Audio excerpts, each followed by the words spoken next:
and welcome to YWCA Greenwich's panel discussion, Black At, a conversation about race, culture, and curriculum in our schools. Thank you for bearing with us as we've rescheduled this event, and I hope everyone has recovered from last week's terrible storm. I'm Kathy Seiden, the Chief Advancement Officer at YWCA Greenwich. Our President and CEO, Mary Lee Kiernan, was unable to join us this evening due to a death in her family. Our deepest condolences go out to Mary Lee and her loved ones. Tonight's discussion will be the first in a series called Towards Equity, where we will explore systems and examples of racism and oppression through panel discussions, webinars, books, films, and other events. Additionally, YWCA Greenwich will be establishing a new Center for Equity and Justice to promote the fulfillment of our mission to empower women and eliminate racism. Areas of focus for the racial equity piece will include voting, housing, healthcare, and of course, education, which our panelists will discuss this evening. We will be taking questions from the audience at the end of the program, but feel free to type your questions into the Q&A at any time. We are pleased to bring together this esteemed panel, and I would like to begin by introducing our moderator. Antonia Suarez Thompson works for the Stamford Mayor's Youth Service Bureau. She is the project coordinator for the Restorative Justice Project, RJP.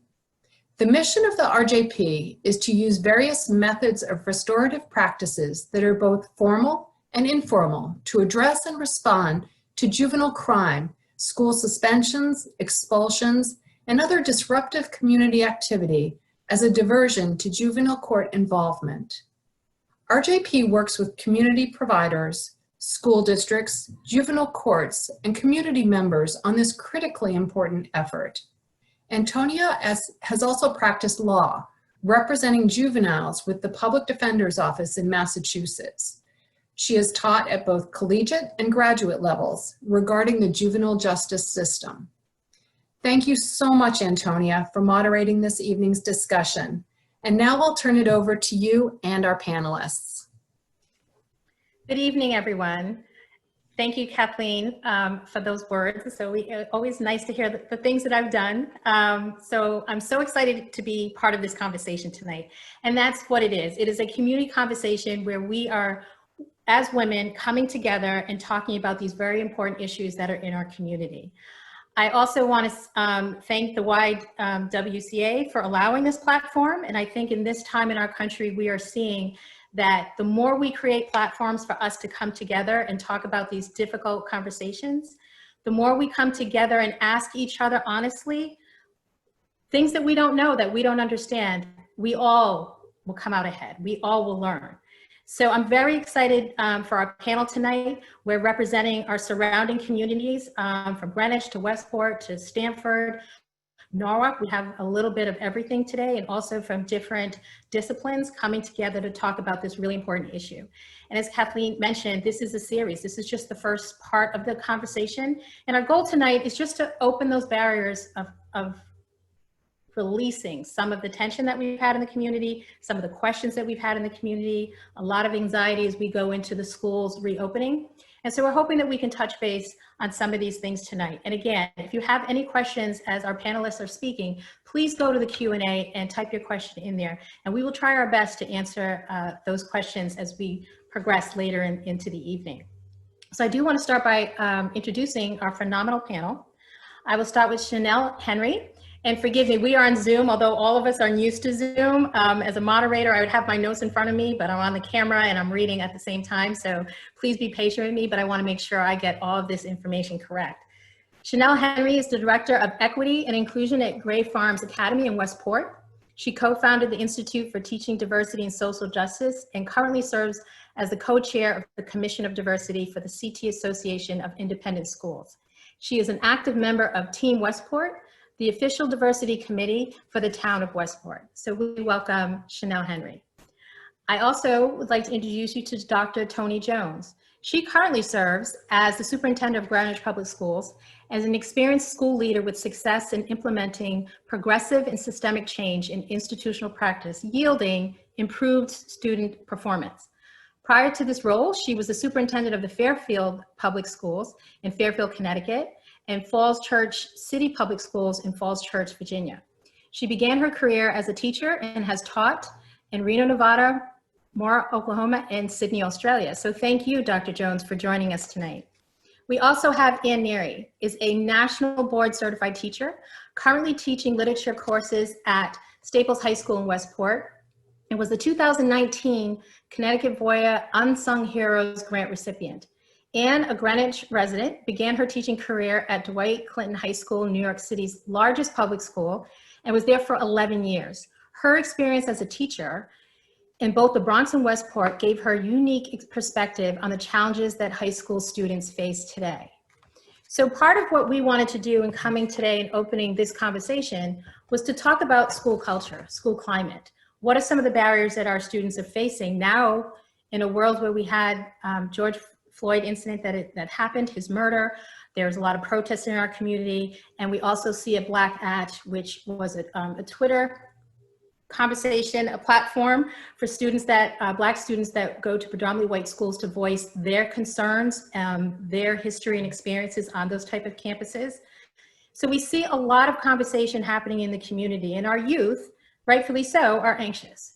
Our youth are asking for questions, and they're demanding them of us as their adults, as their parents, as their teachers, as their superintendents. So we felt today we were just gonna have a conversation amongst us women about these issues and how do they affect us in our role? How do we look at systemic racism and what we do, or who we talk to when we sit with our friends and have these conversations, and again, open those barriers.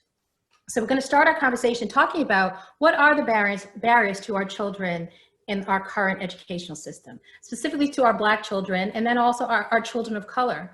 And I'll reach out to you, Shanelle, to, if you could share your opinion to that question. What do you see as the barriers of our children that our children of color are facing? Oh, I think you just named them all, and there are so many more. But as I think specifically about the movement that we're in, and I do say a movement, right? When we think about the Black at School movement, what started as a moment in June has carried us forward even till today, even as we start to head back to schools, you know, in the next few weeks, very soon. But if we take that Black at Instagram, Black at School Instagram page as any indication, what I've seen across the board, no matter the school, we're looking at lack of representation in the curriculum. We're looking at lack of representation in the faculty and student body. We're looking at a lack or disparity in discipline, school dress code infractions, how those are handled. Students are speaking out about the adults in our community failing to address bias incidents. There's biased language that has happened within classrooms or within the campus of the school, which has gone unaddressed either by faculty or administrators. And, you know, students are speaking up and saying enough. Enough of the microaggressions, the unconscious bias, the implicit bias. They're having an othering experience, right? We're talking about this notion of two cultures, two worlds colliding, right? I myself am a public school child product, born and raised in Brooklyn, didn't go to independent schools, but you know, went to college in New England, and that's where my othering experience began. But students are experiencing that in our schools at a much younger age than I did. And so how do we start to address this? How do we start to change it? Now that the spotlight really has been shown on it and people are listening, they have our attention. They have our attention. So it's up to us to have conversations like this to begin changing that culture. So Dr. Jones, how do you see some of these issues that Shanelle has indicated our children for a very long time, right, in the educational system have been facing? What does that look like on the building level? What does that look in our high schools? You know, I think when we start talking about just public school and diversity in general, it does come down to looking at the curriculum aspects. You know, what literature are we using? Is our literature representative of the culture and the world in which we live? And I think there's a lot of work to be done in that area, because for many years, the curriculum materials that supplement the curriculum we write were created by textbook publishing companies that were often not representative of the world in that we live. So I think we are all doing work right now to look at not only that, does the curriculum, is it enhanced, is it vibrant enough to be representative of what we need it to be? And I think, you know, a good example would be what Connecticut has done with the new graduation requirements, requiring Latino and Black studies must be offered. Those are courses that for most of the schools, they didn't exist before it was a requirement. And so I think how it looks in public school, we're learning and we're growing. And I think we want to continue to learn and grow. And I know for Greenwich, you know, we're bringing a consultant in to help us with this work because we believe that it's very important. And matter of fact, they start next week with us. So we're very excited about that. And so as Dr. Jones was just talking about that change in Connecticut, changing the curriculum to be more inclusive of Latinx and Black studies. And can you share with us as a teacher, what does that look like when a teacher can create her curriculum or bring diversity to the classroom? What do you think are some challenges that teachers have been facing before this, the mandate of being more inclusive in curriculum? What do you feel as teachers has not either been there or is there to support them in this conversation that we're having? Well, I think we see two different things. And I just want to go back to two things that Shanelle said and Dr. Jones said. In terms of what the problems are sometimes, to students of color not seeing themselves in their administrators or in their teachers. And I think it's important to note when we're here in Fairfield County that 48% of the students in the state of Connecticut are of color. We don't necessarily see that here in Fairfield, but only less than 10% of the teachers are. So they're not even getting some role models or some mirrors for themselves. And then also there's the problem of the the school to prison pipeline. And when you look at the data and you see what students of color are being suspended or in trouble for, 67% of that is for willful disobedience, and that could be chewing gum in the hall. Right? So if you look at data, you're seeing some things that are really scary. So now I'll move into the curriculum piece because, of course, Dr. Jones, that's correct. We do need to address our curriculum. I think there's a lot of talk about teaching. I teach English, teaching from the old white man canons, right? We've got literature that's from only white authors. And in reviewing that, we're finding that maybe as much as 70 or 75% of our literature is exactly there. I also teach children's literature, and it's interesting to look at what's published data. So in 2015, 70% of all children's books the characters were white, right? So now think about it. If you're a child of color, you're never seeing yourself in a book. You were 3 times as more likely to see a truck or an animal than you were to see a child of color in a children's book. And that's changing, but changing slowly. So I think as teachers, we're really compelled to go find, and there's lots of really great authors there, to go find what's current and what speaks to our children and what will give them what they need to embrace the future and what they're going to do outside of school. And I think that is key, because if we want children to love learning, we need to give them the tools and the things that they're going to want to learn. And most of that is them, right? So Shanelle, as we're talking about this, and she touched a little bit about school climate. Can you share a little bit about the issues that we have with school climate for kids of color? I mean, Ann just talked about the school to prison pipeline. We know that there's a disproportionate minority contact where more kids of color are suspended and expelled more so than their white peers. And we see that a lot because, as Ann just mentioned, in Lower Fairfield County, there aren't that many, but they are the highest rate of those that are being suspended. So when we do look at school culture and we talk about teachers perhaps doing some type of discipline enforcement because of a hoodie or for headphones or for being disrespectful, how does school climate really affect the psyche of a child of color, and specifically for our Black children? So it's interesting. And when we think about data and studies, there was a study done where you have adults in the room observing children, and the only prompt that they're given is to find the child or focus on the child, look for the child who's doing something bad, right? Who's doing something wrong. That's the prompt. The children in the room is a diverse mix of children, but it turns out that the child of color is the one who's hyper visible, the one who's focused on, the one who's assumed to be doing something bad. We see that in our schools, typically with juvenile behavior, child behavior.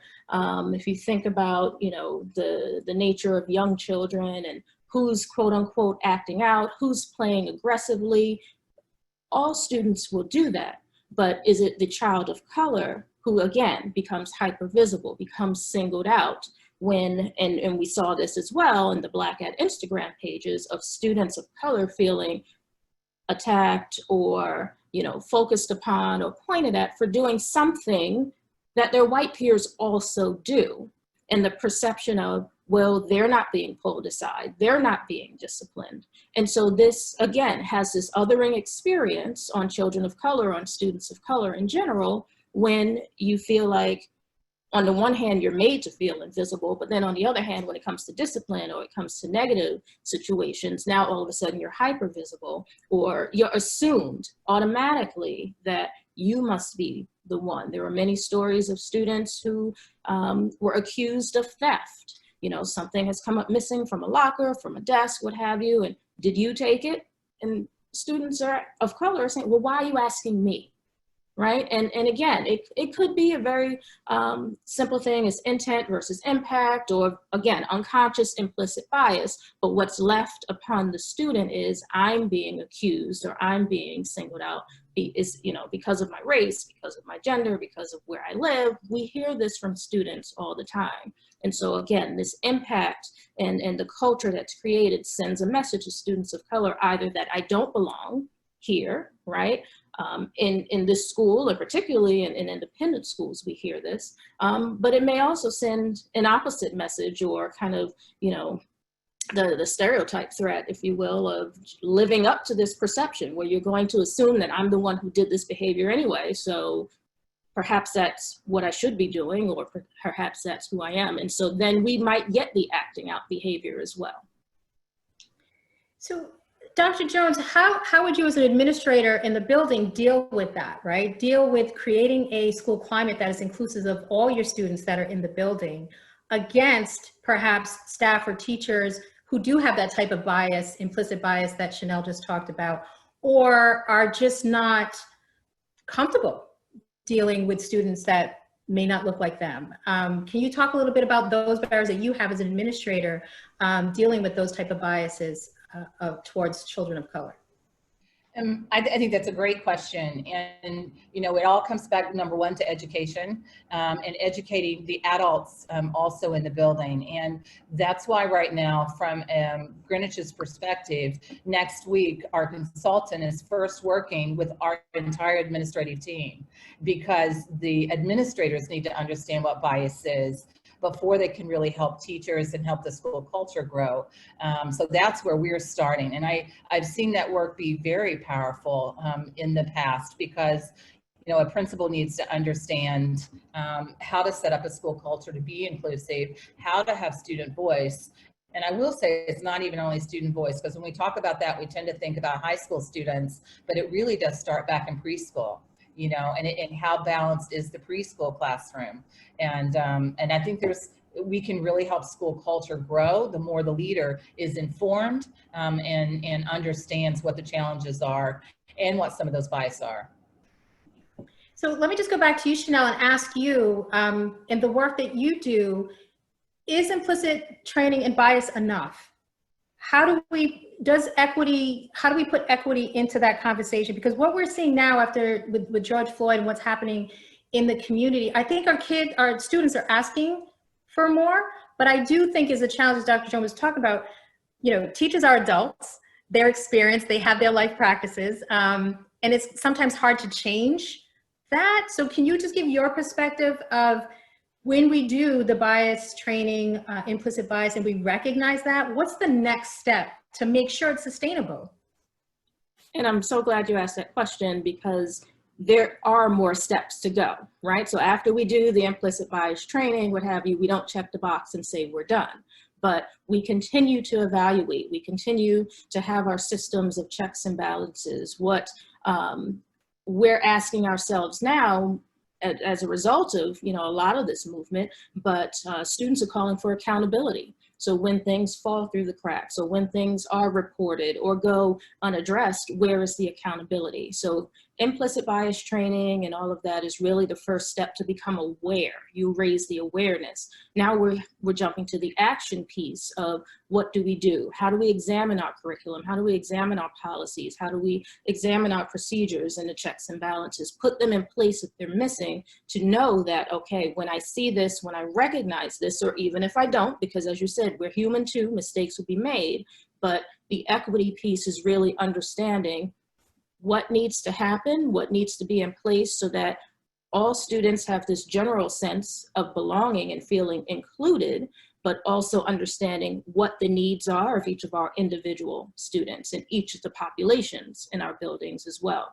We're not giving everything the same thing to all students, but really getting to know them, understand them, respect them, to know that these accommodations need to be made for this group, or this group learns in this way, or understanding, you know, same thing with, you know, I keep thinking about top of mind, or a lot of the complaints around dress code, and understanding what looks one way on one child, or you know, on this student even, may look very different on another. And so how do we handle these cases on a case-by-case basis?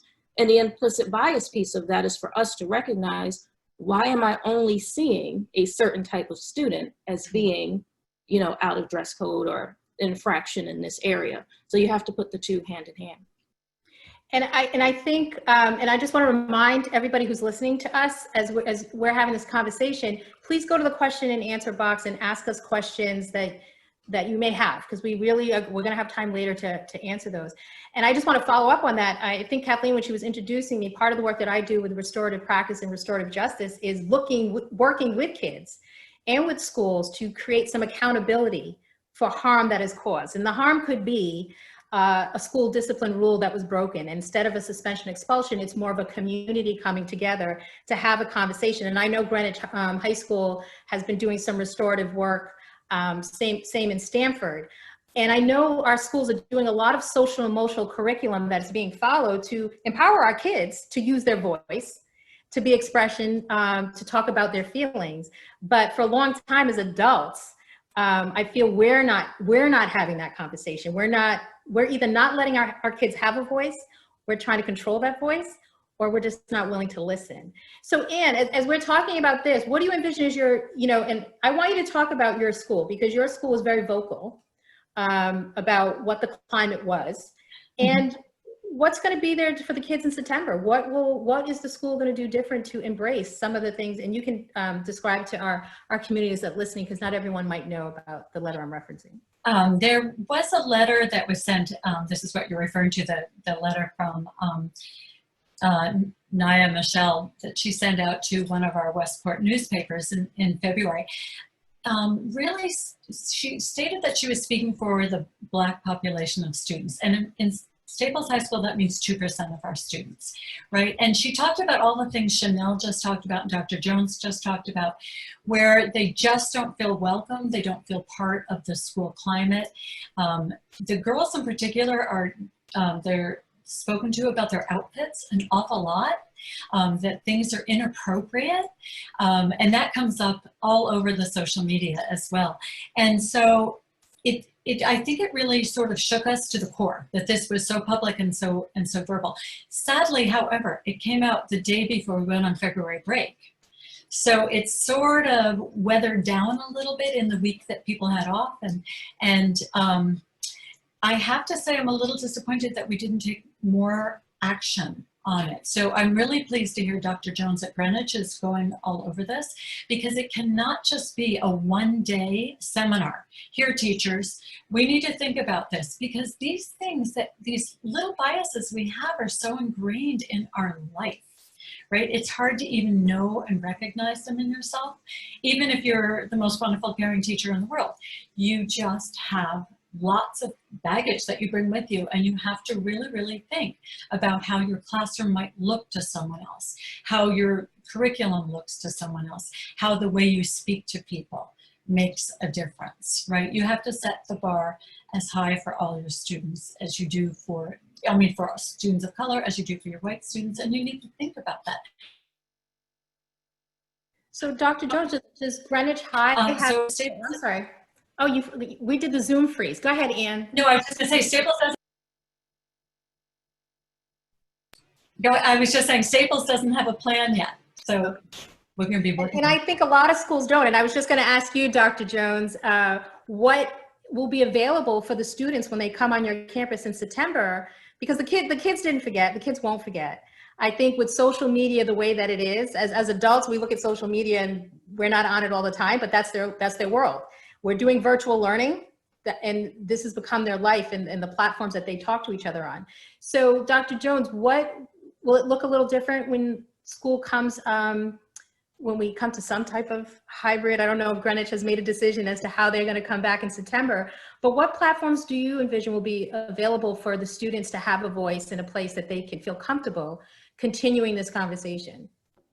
Well, I think we're fortunate in Greenwich in that we have some incredible educators who have started this work. It's not like we have not been working on this. And we, just over a year ago, we hosted a student-led conference and invited other schools, from around the region. It was not as robust as we, want it to be. And we recognize that we really need to make sure, and I think you alluded to it earlier, Antonia, that if we're going to give the students the voice, we have to really give it to them.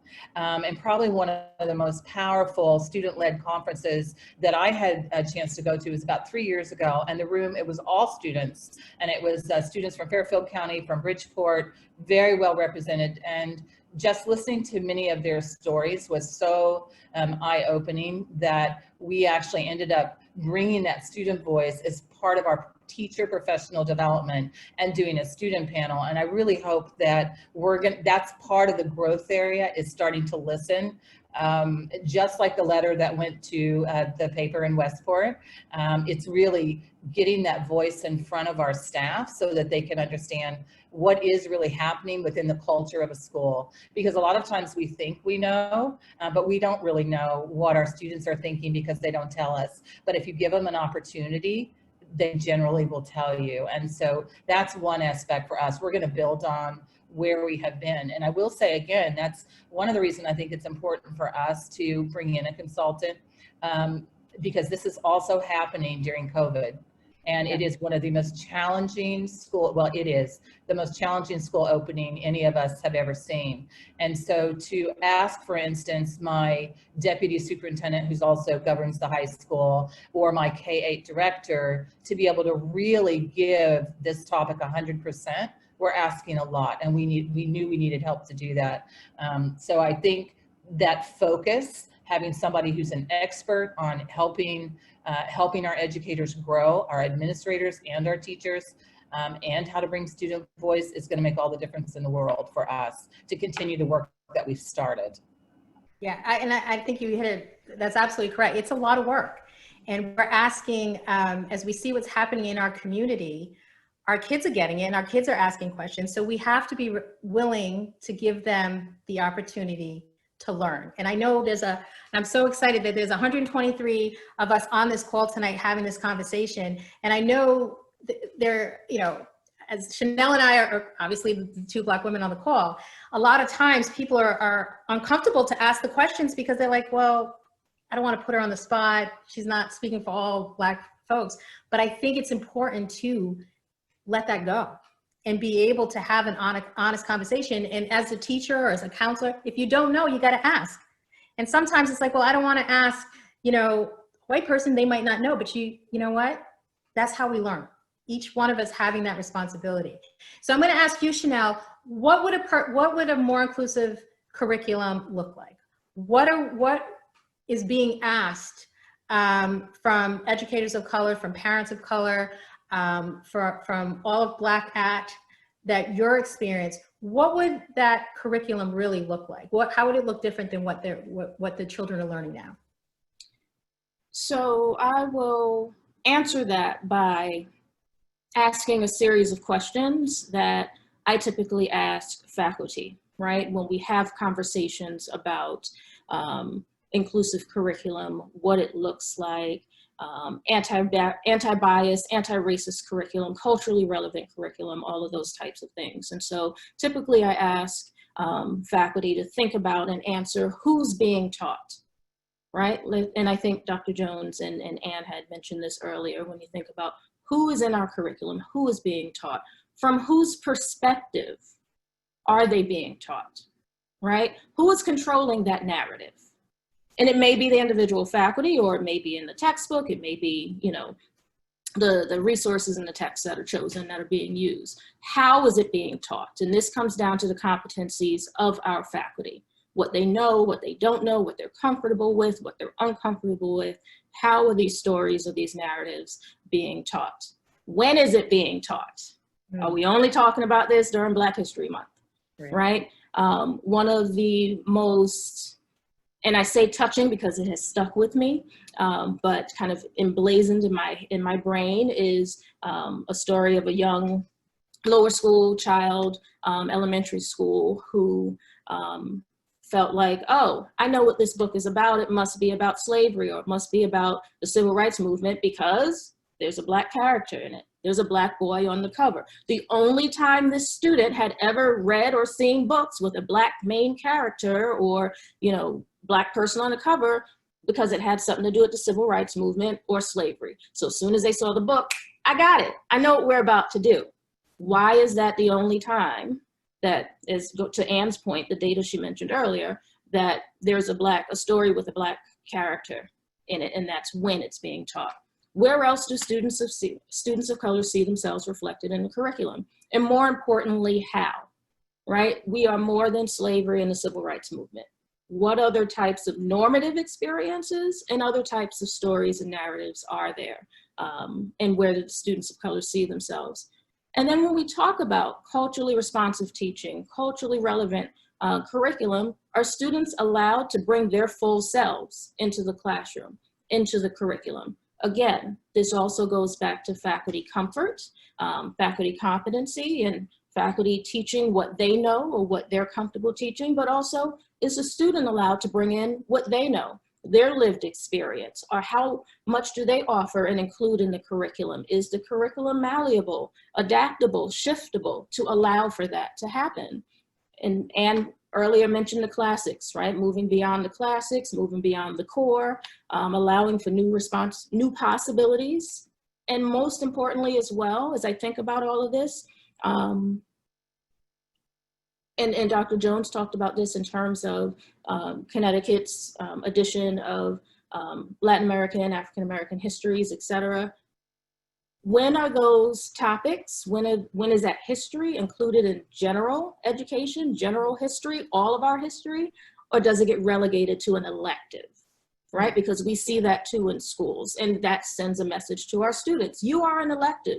Your story, your representation, your history is an elective. I can elect to learn about this or not. It's not part of American history or world history, right? So I typically ask faculty to ponder and answer for themselves all of those questions, because that gets us to an inclusive curriculum. And you know, you bring up the great point of access and content. And I'll ask Ann, as a teacher, and a lot of times there's always that debate of teachers of whether they have to test to some state regulation of what they have to get in throughout the year. Does it take away some of your ability of what you can put in there and teach? So let's talk about that. What are the barriers as teachers to giving that type of access to your students and filling it in within, I don't want to say it's I'm not going to say it's your job requirement, but just the benchmarks that you have to meet teaching your class and then being more inclusive? Is there space for that? I think there is. We talked about this when we were getting together the first couple of times. I think there's a big misunderstanding about what the Common Core standards represent, what the SAT prep represents, what AP College Board classes are all about. So I've been teaching AP Lit for probably 12, 13 years. And I am preparing my students for that exam in May. But more than that, I'm teaching them how to read well. And hopefully I'm teaching them how to love literature, because that's way. And the test. So I think that teachers have quite a bit of flexibility. And when I was saying before that Staples doesn't have a plan for September to deal with the issues that we need to talk about with race, we don't have one that's sort of systemic that does what Shanelle's talking about for her school. But I will say that in the English department, we have 30 teachers. Almost everybody was taking a course, one course or another, to bring in new books, to make sure they were up to date, to make sure their libraries in the class were reflective of what's happening now. So those are teachers taking it on themselves because they know that this is our job. And I was talking to a former student of mine recently who is on her own independently, but Shanelle, you'll like this because she wants to give it to your group in Westport. She's done a survey of past Staples graduates, and she's asking them about race. And she's gathered up a fair amount of information. Of course, Westport got slammed in that storm, so nobody had internet or anything. So I'm not sure if she got past the 100 responses that she wanted. But she found the biggest objection for students of color who had graduated course-wise was in social studies, because they felt that the whole curriculum was white men telling people what was right and what was happening. And there was no reference to anything other than maybe, oh, and then Martin Luther King, oh, and then one other person. So they felt as though that was a real shortcoming in their education, and they did not feel prepared going to college to talk about issues of race. And that's, that's on us as teachers. We need to prepare. So Dr. Jones, as she's talking about as a teacher, as an administrator, how do we make sure that all our kids have access to the AP classes, to the higher ed classes? Like as Shanelle said, it shouldn't be an elective. How do we make sure that our kids are getting a fair chance to take all those higher classes? It really starts again before you get to high school, and looking at how are those gifted classes handled at elementary. What is the data telling us about how those classes are balanced? What does it look like in middle school? And again, I'm going to say in Greenwich, I think there's some great work going on. When I look at our middle school, we have 3 middle schools. One of them is very diverse, and all 3 of our middle schools are performing equally. And I think that is because we've had some really strong leadership, and Gordon Bonstein is passionate about this issue. And so when I look at our middle school, we have students who are taking advanced curriculum.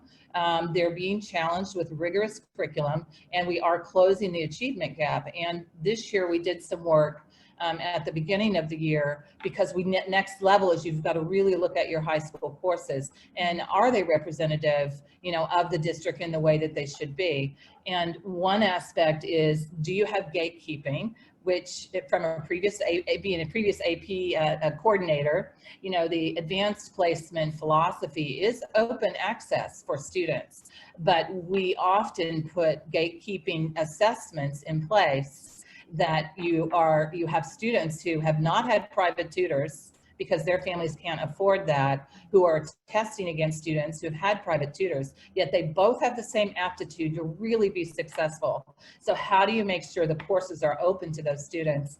And we looked at our data this year, and again, I credit our middle school, and who's really doing a fantastic job.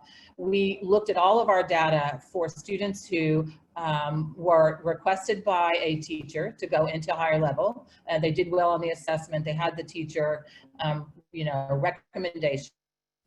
And then we looked at those students who had to have what was called an override. And that is, okay, teaching the parents, working with the parents, you need to let the high school know your child wants to be in this advanced class in math or English, for instance. And when we looked at that data, and we were looking at how did the students perform who were recommended, how did the students perform who had an override, they were exactly the same. So, that informs us a tremendous amount about how we place students in our advanced placement, classes, honors classes, and we still have work to do in that area, but that data was powerful for us. Again, because we know what's happening at the middle school is working, and how do you actually transfer that to the high school level? It has to be a very similar model, and it's access and equity for all children, all young people. But what would that look like? Because it seems like there's some equity there, because you did have to get the kids, like you said, that weren't getting the tutoring and so forth. You needed to give them the same access by helping them get there. But we all know, like you said, middle school is huge because it sets the pace for high school. So in looking at that data, will you then look at, say, what is our graduation rate of those students and how did it affect their pathway if they didn't get those, if they weren't able to take those AP classes in high school? Because that, I mean, I'll ask you, I think that would really affect their ability to do well in high school. Well, I think that's the key, is that we've made sure we've had a system in place called an override. It shouldn't necessarily have to be an override, but we've had a system in place that is working so that our students are being successful. And I think it's acknowledging, should it have to be an override? Is there even a better way to make sure? Because some parents, and you go back and you look at, especially from a cultural aspect, there are some parents who are not comfortable talking to, an administrator at the high school about an override. And so in our middle school, again, I credit them for the work they're doing. They have asked, and this year changed the process a little bit, where the principal, who they're very comfortable with, as an 8th grader, they've had the principal for 3 years, they invited the high school down to have the conversation about an override. So they had the support of their middle school administration just to have the conversation that, yes, we think they can do this work and we think they're going to be successful. So I think, again, it's looking at your whole system so that you have that equity and access. So, Shanelle, can you talk a little, because I think this brings up a great point about parent engagement. And I think, a lot of times where we see our Black students are coming out and saying what their experiences were, or we have Black parents that are saying, my child did not have the same access as others, or had to work twice as hard to get the same access. What do you think are the issues? Is it that we just parents never talked about it in the past, or have these been ongoing issues but are just now being highlighted by, Black at and other places? I think it's a both and, right? So on the one hand, you could have families who didn't talk about it in public spaces, right? When we think about the talk and we think about preparedness and conversations we have with our families and our children's at home, and we're sending them into these predominantly white spaces, we may be armoring them, if you will, preparing them and ourselves on how to move through and survive that kind of climate. On the other hand, we may also, and I'm hearing this as well from the Black at Instagram pages, we have families who are hearing about this for the first time and these experiences for the first time by reading these stories, because their children aren't necessarily coming home and talking about them. They're weathering these storms on their own. They're not, bothering their families with it. I think about my own children. I'm the parent of 2 teenage children who, think they can handle anything and everything. So, they've got it. But then also I see a lot when it comes to families and independent schools in particular, not wanting to make waves, not wanting to rock the boat, not wanting to, again, be hyper visible or seen as complaining. But when we think about the nature of microaggressions, when we think about the nature of bias and the marginalization that happens to people of color, we can think about it for ourselves in workspaces as adults. There are some things we may just let go, and there are other things where, we have to think really carefully about, is this the fight I want to or need to take on at this moment? What's at risk? What's in jeopardy? We as in families of color are sending our children of color to these schools in particular for a phenomenal education, whether it's in the public sphere or the private independent sphere. And so by my speaking out, or my child speaking out about what they're experiencing, is that going to jeopardize their status, their grade, their ability to get into the top tier college of their choice? Those are a number of things that these families have to think about. And so do I just sit back and say nothing about the fact that my curriculum, all I'm learning about is Ann said, or, the dead white men? Or am I going to speak up and demand a more inclusive curriculum that represents my existence in these schools and my existence and my contributions to our country? So what do we do now with this virtual learning? Because now that we've identified all these issues and we've identified different paths of how we're going to address these issues.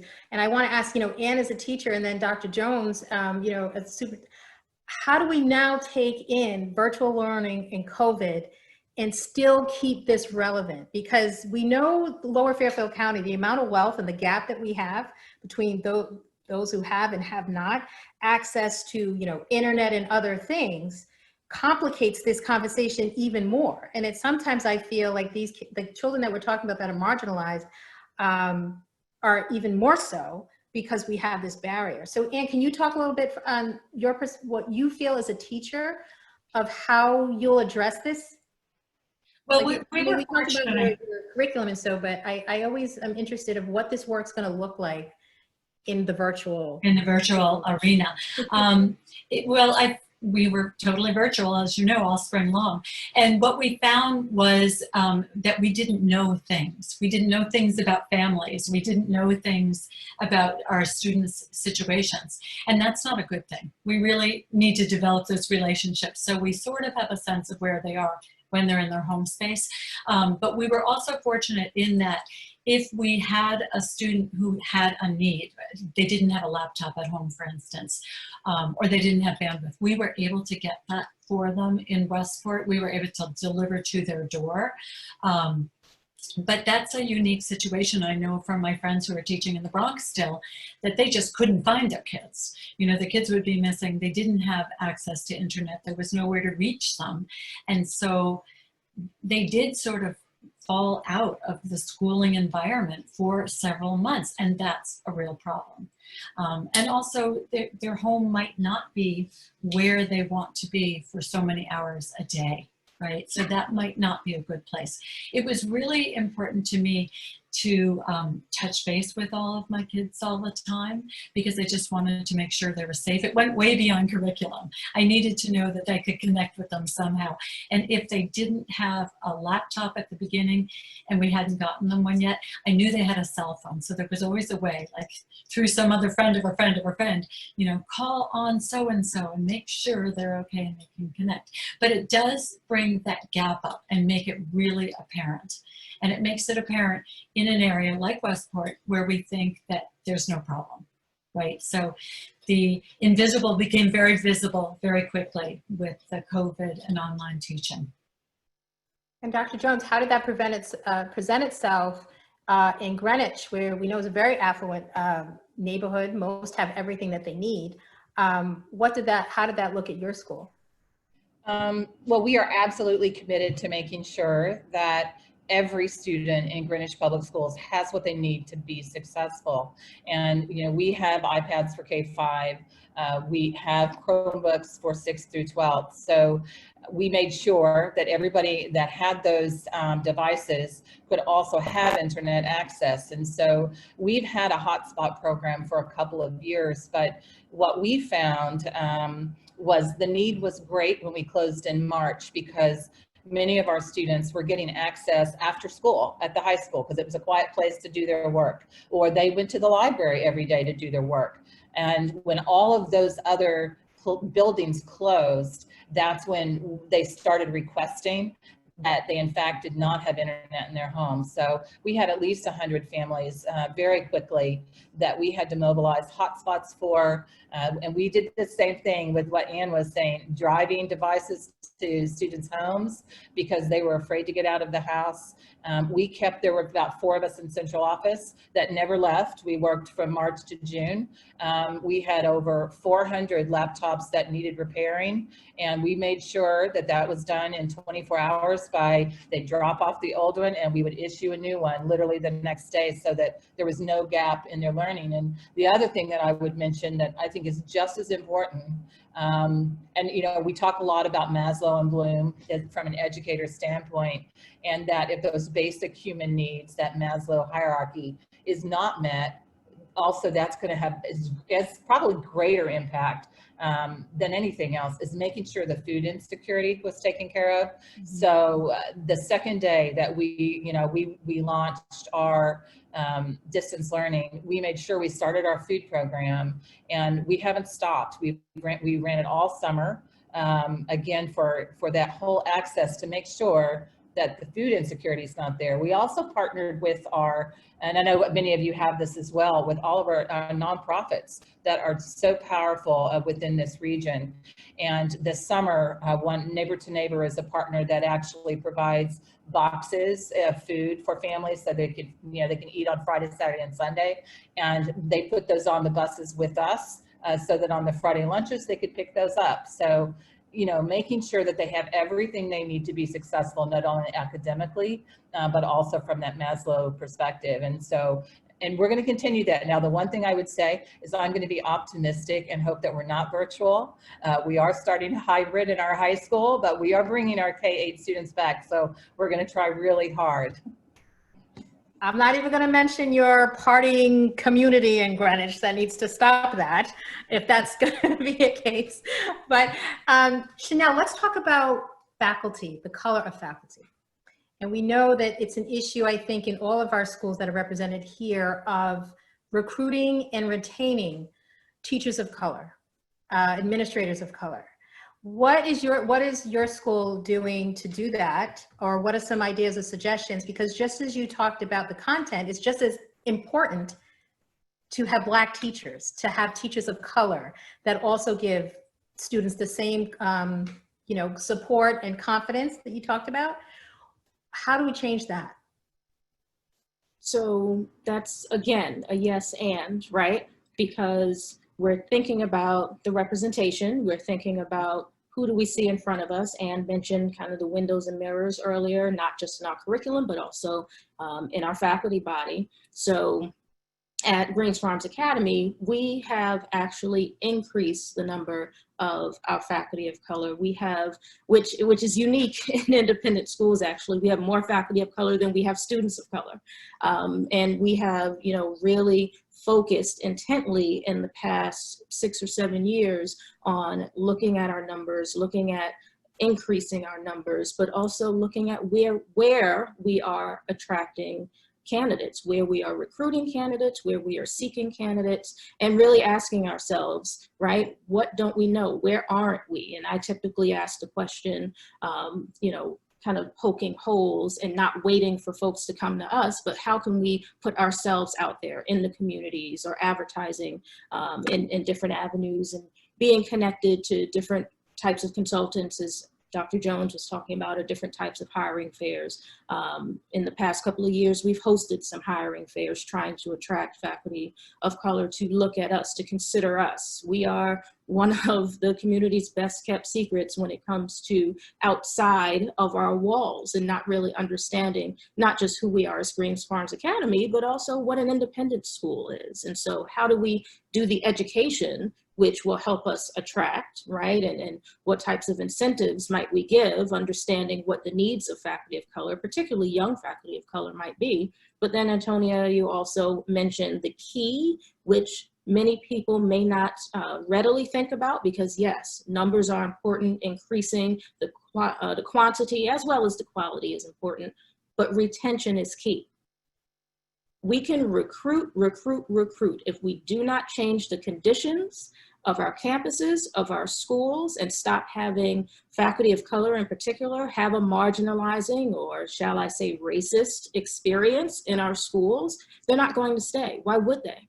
And the same goes for our students and our families. So really burning the candle on both ends. We need to recruit. We need to do a better job of recruiting. We need to really beat the pavement and get ourselves out there and do our own education about where and how to find people.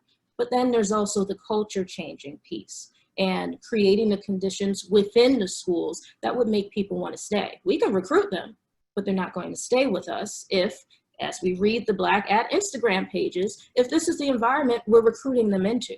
It behooves us not to change it.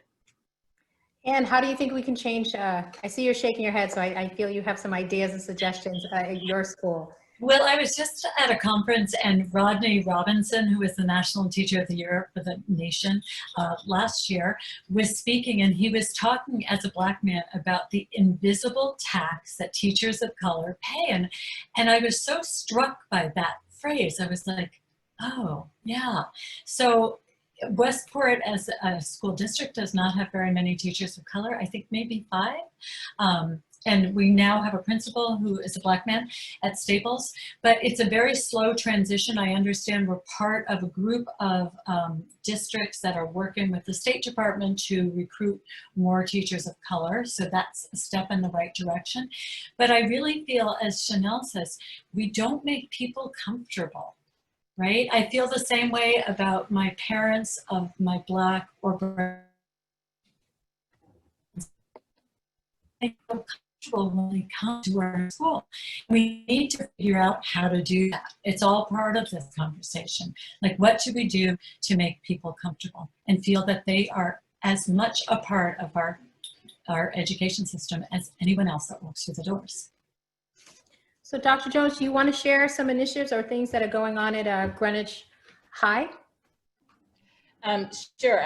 From a district perspective, when you're talking about hiring, we started a minority recruitment program in 2019, just this last fall, just for this very reason, because we recognize that our faculty is predominantly Caucasian, and I think it's pretty similar across a lot of Fairfield County.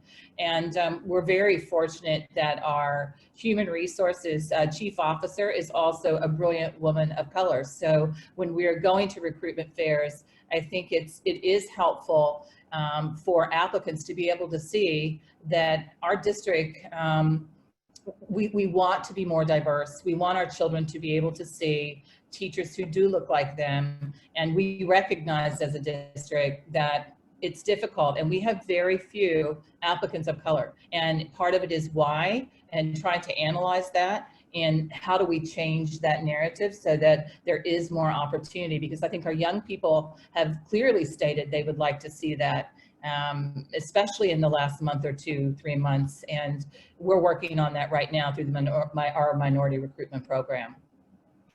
And I think just as important for our Black and brown children to see, to be part of that, is also for our white students to learn, right? For them to understand that, just as we were talking about the cover of the books at the top of it, these are, I mean, I did not have my first Black professor till college.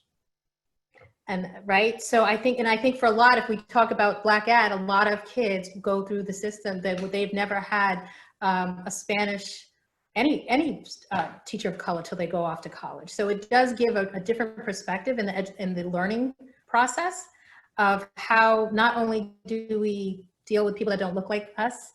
I just think it opens up the door to how to respect people, how do we talk to people, how do we recognize where people come from when a teacher can share their experience that is completely different, but yet they're the teacher, right?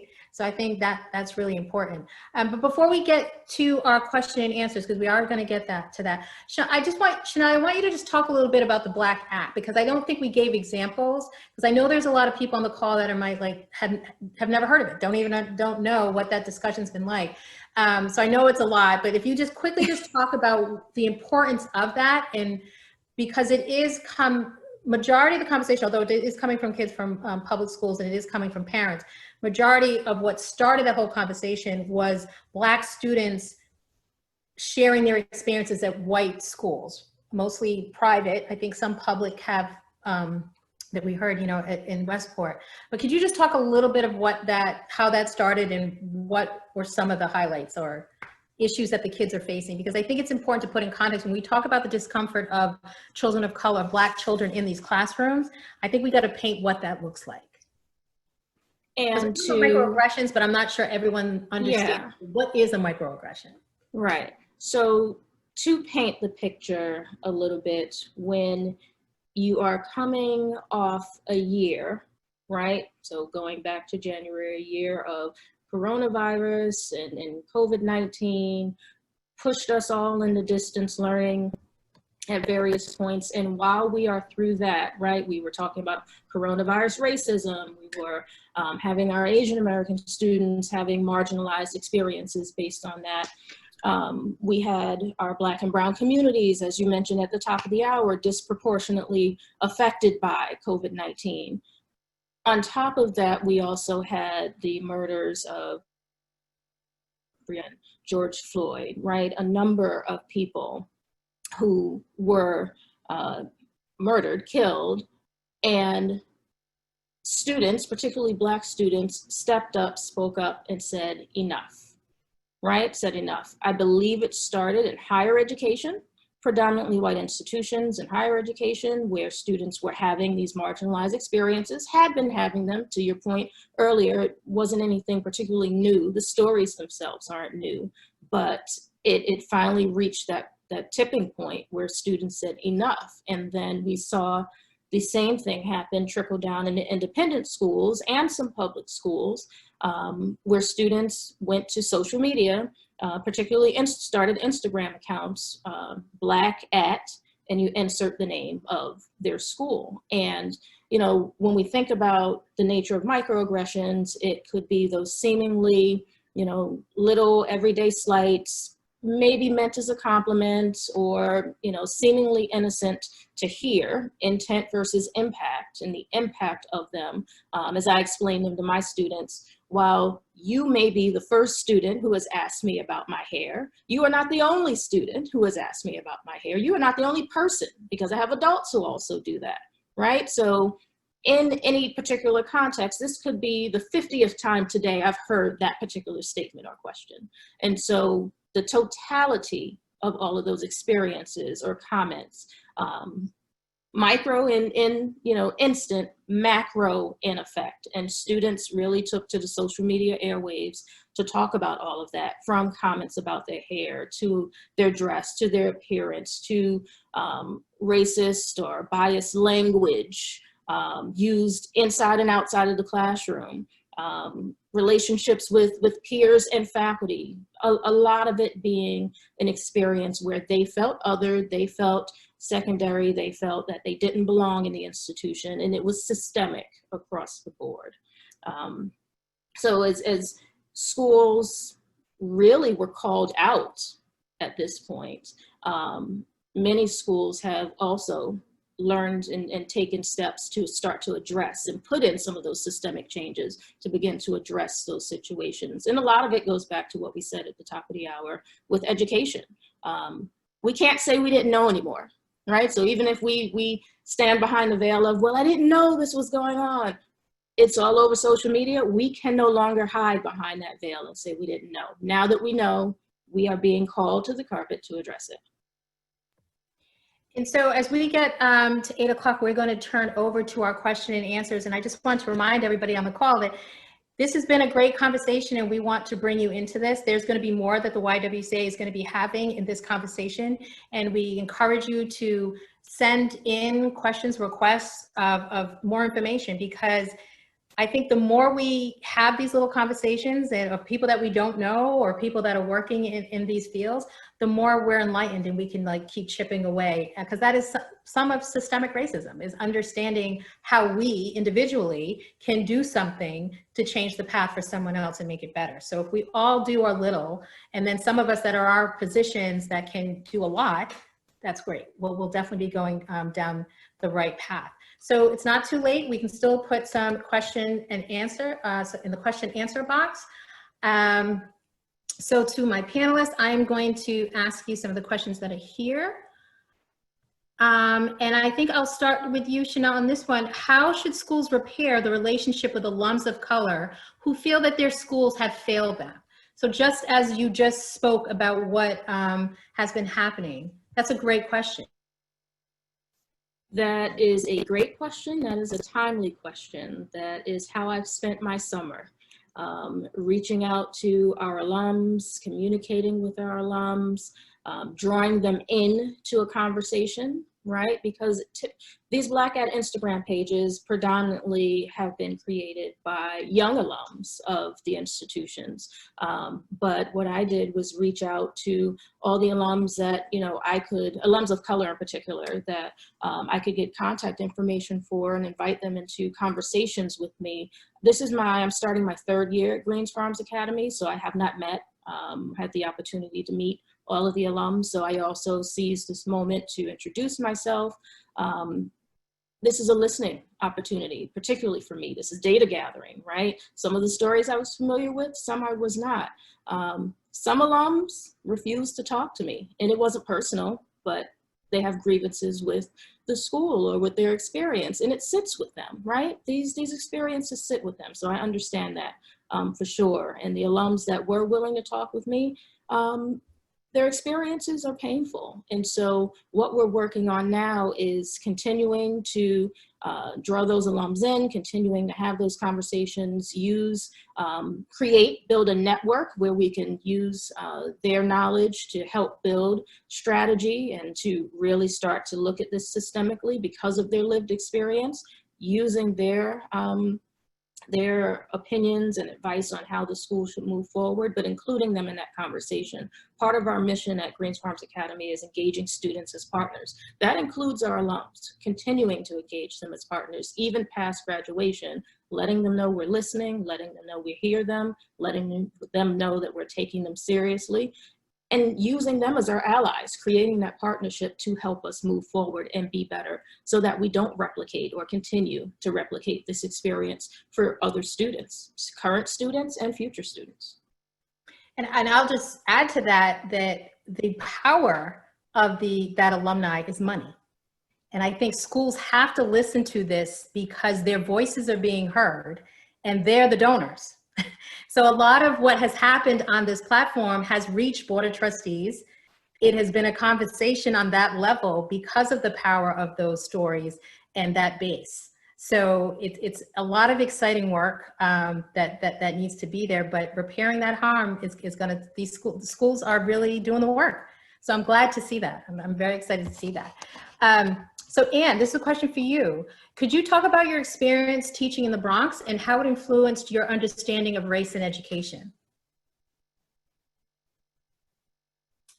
Well, as you can imagine, that was quite eye-opening for me as a person who grew up in Greenwich and went to all the public schools here in Greenwich, because 5% of our students at DeWitt Clinton were white and the rest were of color, lots of different colors. And I had never seen students treated as poorly as those students were. And it was from the giddy up. Like they came to the door and they were almost strip searched. Like they had to take belts off, this off, that off. All these things had to come off. They were yelled at to get through the scanning machines. Like think about that. What teenager wants to come to school at 7:30 in the morning and then be harassed, right? Their liberties were taken away. You could never be in a hall. You could never, there were just so many rules and so many regulations that were so imprisoning that I was always amazed when my students came, right? Frankly, I was just amazed if they came, and if they were doing their work, I was really thrilled. Something like 33% of my students lived in homeless shelters. So they didn't even have the things that you were talking about, Dr. Jones, with Maslow's hierarchy, right? They didn't have food necessarily. They definitely didn't have shelter. They often didn't know where an adult was, right? They had really disruptive lives, and yet they were in school. So that was amazing to me. And what it showed me is that kids just want to learn. They want to be part of something. And that was a good place for them to be often, right? To be in school and to be learning. One of the best lessons I learned about myself with those students was when I had Judy Tate, a playwright, come and work with me to teach students playwriting. She is a well-known Black playwright in New York City, award-winning. And she was a little rougher on my students than I was, and I was a bit taken aback. And so she would ask a question and they would answer with one word. And she would say, give me a full sentence. I need a full thought. And I was like, oh, wait. And then I realized my mistake. So I was reducing what they had to do by letting them get away with one word, but then it was even worse. I was making up what they were saying in my head. But I didn't live their experience, so how dare I decide that one word meant this? Like, I really needed to pay attention and get whole stories and really focus. And Shanelle, I loved what you just said, because everything that you said had to do with relationships. So what I learned from that experience was you really had to develop individual relationships with the students. And I bring that to us with my students here. Dr. Jones, this is a question for you. I know the actions the school administration faculty took in Greenwich to be sure that children had access to internet and had an iPad or laptop and operating conditions. In more than few cases, the problem was that the families were not familiar either with the internet or with computers. The nonprofits in Greenwich took a leading role in helping families with distant learning. Do you think in the future some kind of instruction program or short seminar can be implemented for those families? We definitely need more professional development for families to understand how to use the devices. And we've been having those conversations, so we're more prepared in the fall. As a matter of fact, just this week, Google put out very short, even videos that are 2 minutes long. What is Google Meets? And some of the very basic functionality that our families were not familiar with. One of the challenges we have with some of the things that are produced for us is they're only in one language, which is English. So we also are having to try to make sure that what we present to our families is also translated. And so we're working on that professional development aspect of how we work with families. We did have, you mentioned the nonprofits, they were phenomenal working with us. Our Greenwich Alliance actually funded a family partnership consultant that was working with 3 of our schools and the staff on how to better engage families. And that was a huge help for us. And I think that work can also continue this school year. And what is it that our families need to know in order to help their children be more successful in school? And technology is complex for the people that use it every day. But if you've never seen the programs that your children are using in school, it can be really hard for families. And yes, that's absolutely part of our work for September.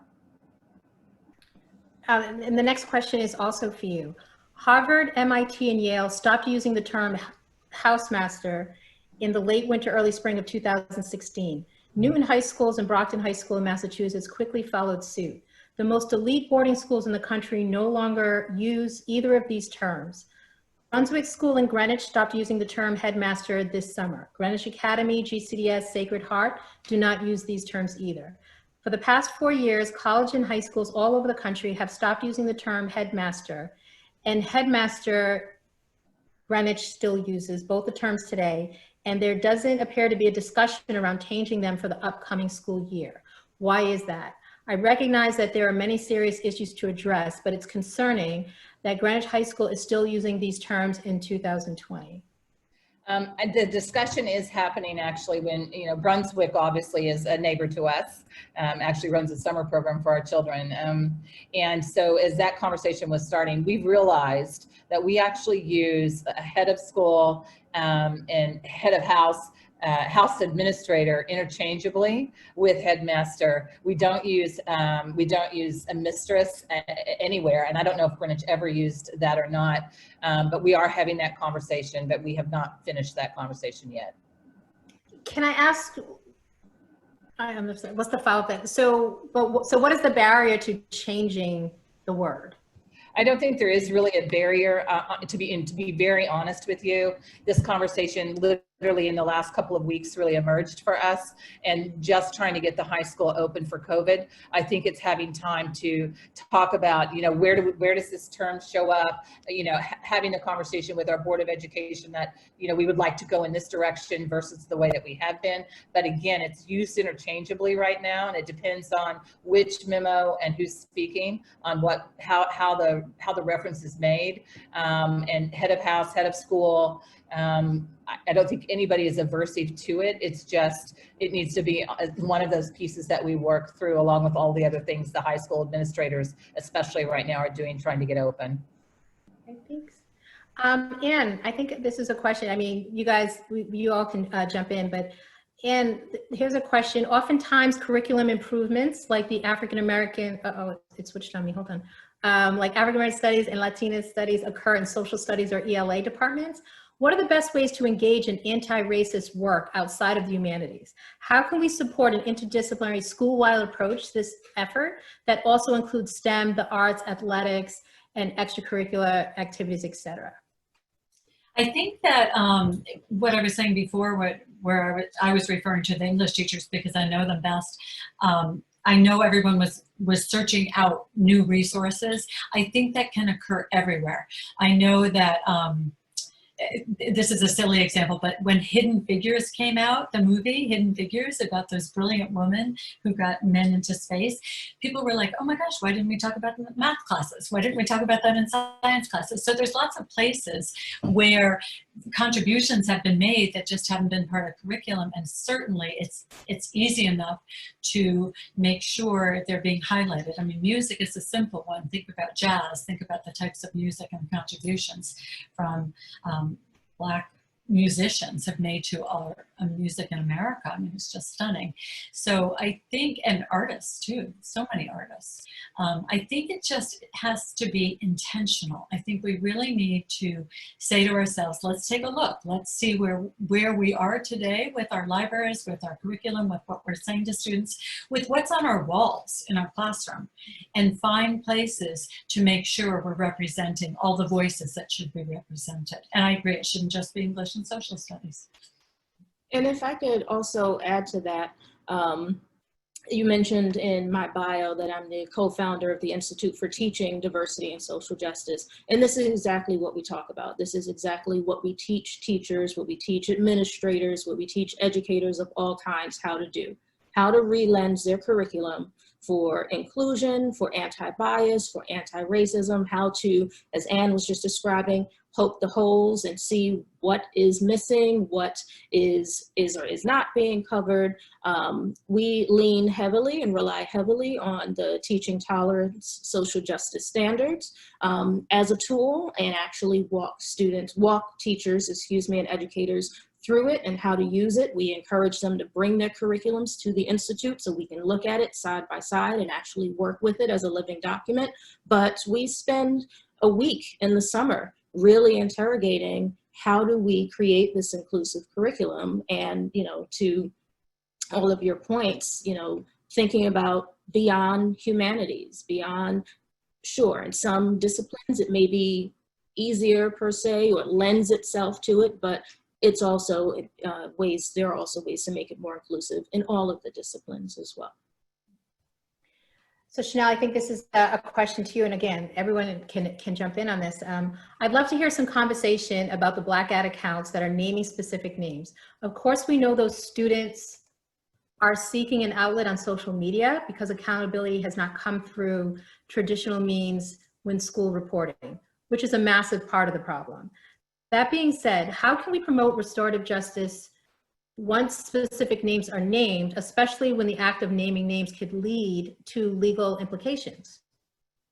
Right, so certainly in our case, we've had conversations with the individuals who may have been named.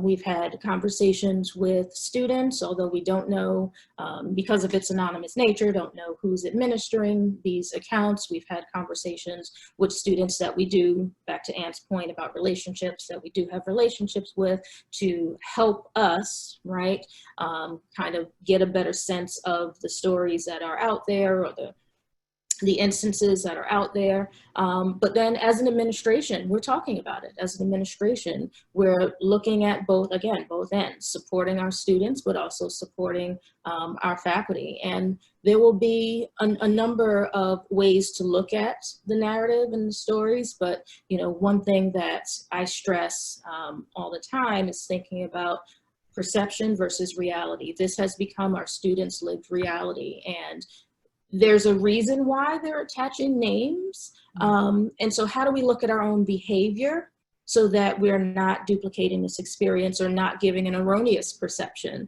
that whatever the narrative might be, yes, some of it may lean itself to legal implication or might need to be handed off to the lawyers for other types of investigation. But generally, when it comes to equity, diversity, inclusion, if we're looking at instances that students are feeling othered by this teacher or this administrator, let's look at the perception, our behavior or lack of action in a situation may have lent itself to giving them that this is now their truth or their perception of us. And so we're taking all of those stories with the individuals that have been named to open up further dialogue and conversation, and in some cases, investigation.